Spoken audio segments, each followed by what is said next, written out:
Media మిత్రులందరికీ నమస్కారం. ఈరోజు జరుగుతున్నటువంటి బీసీ బంద్కు తెలంగాణ డిఎన్టీ అడ్వకేట్స్ ఫోరం తరఫున పూర్తిగా మద్దతు తెలుపుతూనే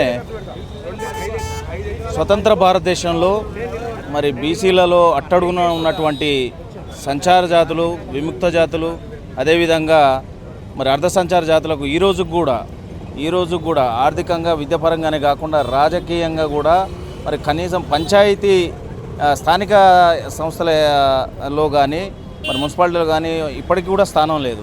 కనీసం ఒక వార్డు మెంబర్ అయిన పరిస్థితి లేదు. కాబట్టి 79 ఏళ్ళ స్వతంత్ర భారతదేశంలో ఎస్సీ ఎస్టీల కన్నా అత్యంత దయనీయంగా ఉన్న వారు ఎవరైనా ఉన్నారంటే అది సంచార జాతులు మాత్రమే. కాబట్టి వారికి తప్పకుండా న్యాయం జరగాలి, తప్పకుండా వారి పక్షాన మరి ప్రభుత్వాలు కూడా ఆలోచించాలనే ఒక దృఢ నిశ్చయంతో మేము ఈరోజు సబ్ కేటగిరైజేషన్ కోరుతా ఉన్నాం. ఏదైతే 42 రిజర్వేషన్ ఉన్నదో ఆ 42 రిజర్వేషన్లో సబ్ కేటగిరైజేషన్ చేసి మరి సంచార జాతులకు కూడా అవకాశం కల్పించే బాధ్యత మరి ప్రభుత్వాలు తీసుకోవాలని కోరుతా ఉన్నాం. మీరు ఒకసారి గమనించినట్టయితే ఈరోజు బీసీ ఉద్యమంలో వచ్చినటువంటి పార్టీలలో ముఖ్యంగా భారతీయ జనతా పార్టీ ఏదైతే ఉందో భారతీయ జనతా పార్టీ దొంగన్నట్లుంది.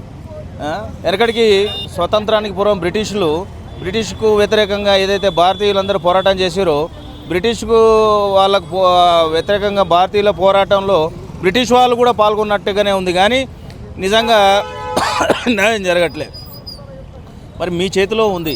పార్లమెంట్లో వచ్చిన బిల్లును ఆమోదించి తీర్మానం ప్రవేశపెట్టి అదేవిధంగా దాన్ని రాజ్యాంగ సవరణ చేసి దాన్ని షెడ్యూల్ 9లో పెట్టాల్సిన బాధ్యత బీజేపీ తీసుకోవాలి. కానీ అది పక్కకు పెట్టి మరి వేరే పార్టీల మీద నిందలు వేసుకుంటూ అపమానాలు చేసుకుంటూ వాళ్ళు తప్పించుకునే ప్రయత్నం చేస్తూ ఉన్నారు. అది సరైన విధానం కాదు. ఈరోజు బీసీ సమాజం అంతా కూడా గమనిస్తూ ఉంది.